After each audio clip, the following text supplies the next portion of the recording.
Hello, my lovely people. Welcome back to another video. This is the Urban Garden Divide, and today we're getting into the topic of power, policy, and the privilege to harm. If I'm being honest, I'm exhausted. This is exhausting.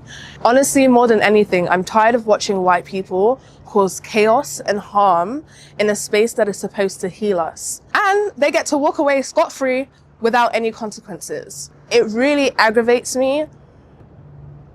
So let's talk about it. Somebody in my last video was like, oh, it's not just white people. Well, it is in this space. It's white people, all right? So if you don't want to hear just about the white people, then be my guest, get a camera, get a mic, and tell your story, all right? Because in this garden, I'm talking about specifically white people. All right, let's continue. This video is about accountability, and even in a small green space like this, the same injustices that we see everywhere in the world, we see play out again and again. It's about what happens when bylaws and policy protect privilege over people. So many things have happened in this garden, and I'm going to be sharing specifically the pinnacle of what has happened and how it's been dealt with to an extent. I'm trying not to get mad, but I'm just heated, honestly. So I'm going to share an incident that happened in this garden. I want to say in August, if I'm not mistaken. Basically, we honored a Black elder who had done so much community work within this specific community. He lives in public housing. He is well known by many people, many of the neighbors. This wasn't the first place he was honored. He was actually honored at Fort Greene for all of the work that he's done in the community, along with other people who have done so much work within Brooklyn, right? There was a massive poster that they put up in the park. I believe it was there for over a year, and no harm was done to it whatsoever. So just to expedite the story, he gets approved to have the poster shown in this garden outside of the gate. I mean, it was a fair vote, right? Just because one or two white people didn't like it, whose business is that, really and truly? Anyway, we have a community meeting once a month, and it was that time. Everybody's congratulating him on the poster, and we also shared our vision to honor other people who are doing work within the area, right? So one of the members, white guy, did not like that and did not say anything during the meeting, but instead took it upon himself to take action after the meeting. Fast forward, meeting's done, we all go home, and this member who did not approve and did not say anything about not approving went ahead and stayed behind and destroyed the poster. Maliciously destroyed his face, not the entire poster. It was a big poster. He literally slashed his face. So he actually Hi. Thank you. He knows all of the people who live in the area. He knows all of the businesses, and he asked for the footage. So apparently there's coverted hatred within this space. I mean, I could have told you that, but now we have evidence, right? It's funny because he's supposed to be an academic, but what he failed to realize is that there's cameras in this area. What an idiot, really and truly. Anyway, being that the elder is really known in the community, he knew how to get the evidence, and we have him on camera. From there, we followed the book, and this is why I don't really believe in the book, I'm not gonna lie, but try to really go for the solution aspect versus just the emotional aspect, and honestly, a joke. Essentially, when it comes to vandalism and harassment within the garden, what is supposed to happen, according to our bylaws, is that person gets suspended. That's what happened. And we followed suit. The member did not like that, so he took other actions, and that caused him to be banned. Get out, you're banned. I don't care how long you've been in here. If we're gonna follow bylaws, that's why we have bylaws, right? So that people are held accountable for their actions. But how dare you hold a white man accountable? So when it comes to things like this too, the leadership board is in charge of making a swift decision, right? So we had a meeting, brought it to the board. His mum is on the board, so that's already favoritism in the space, and she has her own problems too that we'll get into later on within the video. Imagine my surprise when his mum finds out what her son has done, and her solution is Give him a slap on the wrist. Suspend him for the rest of the season. You know how long that would have been? A month. That is not enough for the consequences. That's not enough. I can really take accountability and say that I do not have patience when it comes to stupidity and the believed privilege that some people think they have, right? So this space is really a microcosm of the world. It's a continuation of people thinking that they have privilege to really just X people out and not be held accountable for whatever they do. What I usually don't do when it comes to injustice is follow every proper channel. But in this case, I did, and it was a joke. From the bylaws to documentation to outreach to even notifying Green Thumb to get a mediator, I've done it all. And none of that works in a system that was never meant to support everybody, really and truly. So this member was notified that he is no longer allowed to step foot in this garden due to his actions, right? Sometimes you don't get a second chance. Sometimes you have to live with the consequences of your actions. And white men are not used to that. But me, I'm excited to continue to remind people that that gets to be your reality too, honestly. So he was banned and notified multiple times. And when I talk about the situation, it's not actually just the garden's fault. It also latches onto the policies of Green Thumb too, the organization that governs most of the NYC community gardens, right? Their handbook states that you can't turn away anybody from the public during open hours. I'm paraphrasing, but that's basically the rule. So for a bit more context, every single year we are to complete a certain amount of open hours to allow this to be a continuous space that everybody gets to enjoy, right? So the gate does have to be open at certain hours that we pick as a group. And what I did not realize is that we have open hours during our monthly meetings, and he knew that. So he barged in saying that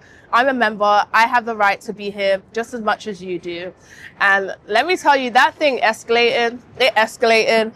I wasn't having it. I wasn't gonna sit there and coddle a white man, which is what some of the other white people in the space wanted to do. They said, let's hear him out. Why the hell would we hear him out? No, just immediately no. And first of all, there is a way to do things, right? You don't just show up in a space that you are not wanted, that no one is expecting you to be in after the harm that you've caused. There was no apology. There was no remorse for his actions, nothing. He was actually very happy about it, truly. They had their own dispute maybe a couple months ago, and he said he was gonna slap me. Well, if you call me shouting, telling me that I'm gonna pay for something that I didn't do, of course I have free will to defend myself. And my question is, did he slap you? He didn't slap you. I wish he did at this point, because you're stupid. You're stupid, really. You're really idiotic. And this is how angry, I mean, this is only like 2% of my anger in this moment, but I got angry that day, and probably I was at like 50%, not even 100. 100 would be blackout, really. So when it comes to anger and me, we've definitely grown, honestly. How can somebody vandalize a space and still be allowed in? That doesn't make any sense to me. I don't care what hour it is. That is just sick, really and truly. How does that ensure the safety of the people? I just don't get it, really. At this point, take the land back. Build a building at this point, because who is actually enjoying it? Clearly not anybody that looks like me, and I'm not for it. We talk about accountability in theory, but what does it really mean when a system lets people weaponize public access to avoid consequences for harm, right? Because this isn't just about the poster, right? It's really about malicious intent. It's really about coverted hatred. It's really about people feeling as though they can do whatever and still have access to whatever they desire. And this is a belief that we've allowed to continue for a very long time in regards to people thinking they have power, because really they don't have no damn power. And these people are not privileged. We keep feeding this ego of privilege and power, but when I see a white person, I don't see power. I'm not gonna lie, I don't see power. I don't care how much money you have, I still don't see power, right? So I think it's time that we start reframing the way in which we see these people. They're just evil. And that's my take. They're evil. So I want to talk about the loophole problem and how that causes chaos within green spaces. I think if somebody's banned, they should be banned at every single time. They shouldn't be allowed to come into the very space that they vandalized. Does that make any sense? So are you telling me that they get to come in and essentially cause more chaos if they desire to? My philosophy is that they are coverted haters. And in dealing with people like that, you kind of have to be on your toes at all times. You know, I prefer overted hatred than to coverted hatred, in that at least you know what you're dealing with when it comes to overted hatred. But coverted, they could poison the soil, you grow your crops, and then you find out later that you have a disease because your soil was tampered with, you know? So it's like, do I really want to be in a space with people like that? No. Do I really feel safe full on? No, of course not. Why would I feel safe in a space like that? And when I talk about safety in spaces like this, I'm never speaking about, oh, I think a white person's going to slap me. I'll slap them back. What my issue is the secret hatred and the extent of that hatred, really and truly. The extent of the hatred is my issue. The green thumb policy in regards to public access after somebody has done wrong and has been banned undermines community accountability. In that case, what's the point? Really, if you can still have access to the space, what's the point? Even the wind is mad. What the hell is the point? What's the point? And again, we come back to policy over people. It's throughout this whole thing, honestly. I mean, I'm not surprised, but it is still sickening and emotionally exhausting, really and truly. I'm resourced out at this point. I need help. If you have some solutions, please send them my way. Well, we're not done yet. We got a couple more things to cover in this video, honestly. But let me tell you, this garden season drained me. And it's so crazy because I've had two different experiences. There's Mr. Prince's garden, where I've had utmost joy and love and abundance and peace and prosperity, really reminding me that that is a reality, and that is my reality. That is a reality that I can have in this lifetime. And then I've had also this garden experience, which has been chaos and hate and harm and destruction and war and violence. And this just shows me the other aspect of the world, right? I've had the chance of experiencing both realities and really opting for the one that I enjoy, which is filled with love. The hate space, no thank you. Why would I want to be in a space like this? So the incident isn't the only thing that's been happening, right? In my other video, I spoke about a lot of the disparities that this specific garden faces. And another one has been the bees that I did not address yet. This prior meeting was supposed to address the bees in a way that puts a new system in place where more people have access to it, versus the only beekeeper we have who also purchased the bees, who also privatizes the bees within a public space. It's very twisted. Sometimes it's hard to not wonder if chaos is accidental, right? Because this feels planned to me. Because every time we're close to accountability, specifically in this garden, something comes out of nowhere and interrupts it. I just don't believe that this wasn't planned. So let's talk about the bee problem, because honestly, these bees, they did nothing to me personally. But if not, everybody doesn't have access or a choice to access with these bees, then they get to go, because right now they're being treated like private bees in this space. And I didn't agree to it. I don't care what was agreed to in the past. We're in this present moment. And they state them as laws, but they're not laws. They're actually policies. People sit down, they can be tweaked at any moment, right? So with me being on leadership this year, I brought a lot of things to the board, and this woman is not happy about it. Bear in mind, she's the mother of the guy who vandalized the poster. Bear in mind, she's also one of the founding members, quote unquote. Bear in mind, she also has her private bees in the back, right? A lot of things are being disrupted this year, and I just don't think she's used to this type of pressure. I don't think she's ever had this many Black people on the board as well. There are currently 6 people on the board, 3 of them are black, 2 of them are black women, 1 of them is a black male, period. I don't believe she's had this many people not be on her side or be under her authority. Like, you think I was, you think I'm here to be under your authority? That's funny. That's very funny. So the rules of the bees, which are very silly in this moment, really just protect her and her way of doing things, right? She's the only beekeeper in this space, and her words exactly were, she only allows people who she feels are competent to be her apprentice. That sounds like coded language to me, honestly, because how do you deem one as competent, really and truly? You know, and all of her apprentices right now are white males. So what's really going on here? At this point, the bees can go because it's really just one-sided and I'm over the back and forth. I just want a solution. So who knows how we can get these bees out of here? There's so much more that goes into detail when it comes to the bees. So I don't want to fully focus on the bees in this present moment. And that will be an ongoing conversation. But the bees are very private in this space, like I said already. She pays for everything. She gets to reap what the bees sow, XYZ.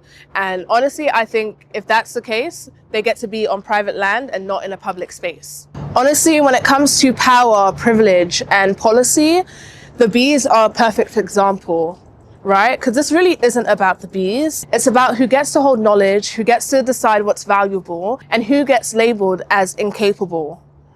So let's talk about the larger pattern, right? Because this really isn't just about the garden. This is the society, right? Even in this small space, we see all of these iniquities happening. And really, even a small dispute within a space like this reveals the same dynamics of race and power that we see everywhere else within the world. If this is what it looks like on a small scale, imagine what it looks like when the land is bigger and the stakes are higher. Really and truly, I'm telling you, they're trying to keep us away from the soil. No way, no way. Honestly, when I say I'm tired, I'm not even kidding. Like, this is so exhausting. The amount of emotional labor is absurd, really and truly. I feel like the vandalism was the pinnacle of it all, but this has been the reality of this garden since its inception, right? So how silly of me to think that in 2 months it would be fixed. I knew that wasn't going to be the case, but I thought there would be at least a few. I'm tired. Honestly, it's not just the vandalism. It's the explaining, it's the meetings, it's the back and forth emails, it's the explaining why this type of harm matters in communities like this. The vandalism itself does not just affect who it was done to. It doesn't just affect the people within the garden. It affects the people within the community. It affects the children who walk by as well. It affects generations to come. This incident is not a tiny one, right? This is a start of either war or peace. And we get to choose which one we're going to lean towards. Because right now it's feeling like war. And if I have to fight, let's just get it over with at this point, because I have a life to live. And it's supposed to be filled with love, joy, abundance, and happiness, and a place of kindness. Like, I really want to live in a world that is kind and that really makes everybody feel as though they are worthy and matters. But in this present moment, it doesn't feel like that. It doesn't. First of all, there's only 2 black women in here, and both of us are on the board, and both of us have been exhausted in dealing with this situation. Any other black women that they had in here, they all ran away. It was just too much. And I get it. I get it. I really do. If I hear one more person tell me to calm down, I'm too tired for this. I don't even have a response. I don't think I'll have a verbal response at that point, honestly. As always, I like to talk about solutions. I'm not gonna lie, from my last videos, some of the solutions that I spoke about, I did do, and there are results, definitely, but they just are not as fast as I would have expected them to be. But I also have to just look at the context, right? Yeah, I'm just one person, really and truly. I can't expect to change years of chaos in 2 seconds. I get to ask for help. I need help. I'm tired. This is a part of my life's work, but this is not the pinnacle of my life's work, right? So with that, I get to ask for help. If anybody knows, from what I've stated, if anybody has solutions, I am open to hearing your solutions. Put them in the comments, email me. If you have connections within the city, email me. Telling you, because this is just out of hand and it's unacceptable. No. Okay, so let's talk about solutions. Let's start with policy changes that is needed within this space, especially community gardens. So what I have done, I have read our bylaws. I have not read the entirety of Green Thumb's bylaws or handbook, and it is a hefty handbook. And personally, I have not had time to dedicate to just that. But it's clear that some of that has to change as well. I'm not sure if there's a harassment clause within the handbook. And if there is, that means the handbook contradicts itself. I feel also, given that this is city land, public land, there has to be clear reinforcement protocols when it comes to repeat offenders. Even though I push for mediators, there's only so much that they can do. So it's really also in their policies. Another solution that I see with this in this present moment is not allowing the meeting times to be in conjunction with open hours, because that's the only reason why he was allowed in the space. I think another thing that needs to be introduced into the space would be a community accountability group, right? Of diverse people within this garden. So it couldn't just be white people, because let's say I wasn't on the board and the other black woman wasn't on the board, as well as the black elder, then he would have got a slap on the wrist and that would have been okay. The hell? That's very silly. That's silly. I think also a public code of conduct needs to be plastered throughout the entire garden, because people just don't know how to behave. Really and truly. And it's really silly that you would act out and expect calmness to come your way. Even when he walked in, he's like, why is everybody so angry?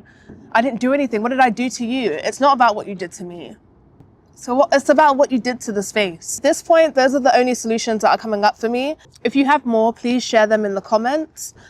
But this specific situation drained me. If you can't tell, I'm tired. Given the fact that there are many educated white people who are self-proclaimed allies, right? And I'm like, okay, you can talk a good talk, but where's the action? Where's the action? I want everybody acting. I want action from everybody who says they care. I don't want to just hear your mouth. What are you doing behind closed doors? Really and truly, because I'm exhausted. The standing my ground, I'm tired. There's a lot of silence that happens within this garden. I don't know why. And when you're silent, you think you're safe, but no, you're also going to receive the chaos too. It's going to affect you. As long as people like me, that look like me, are suffering, it's going to affect you too. I'm going to make sure it does. You're not going to get away with it scot-free. You're not going to be able to enjoy the space either until we all can. So I've said I'm tired so much in this video. And yes, I am tired, but that doesn't mean I'm giving up. I just need a little break. Or maybe I just need to go at a slower pace, because this has been very consuming, exhausting, and it's really not the most pressing thing within my reality, right? But I also don't want it to go unaddressed. And I think there is a sense of control in that I get to look at, because honestly, I don't have full-on control about what happens, right? And that's the tricky aspect. I'm tired, yes, but I'm not giving up, because this isn't just about the garden. It's also about the type of world that I desire to live in. And this is not it, right? I could definitely go get my private land somewhere and live in my little bubble. But as human beings, I don't believe that is us honoring our purpose. I think whatever makes you the angriest is tied to an aspect of your purpose, right? But it's not like we have one purpose in this life. So for this video, I feel like I've said so much, and we'll see if I can make it make sense. But I'm feeling, I need to rest. This is so silly. It's so silly. And it's such a game, really and truly. So in this moment, we're going to end here, but I'll definitely be back to continue the conversation and the action behind the conversation. There's so much going on right now. Anyway, have a beautiful, abundant, successful week, and I will see you in my next video. Bye.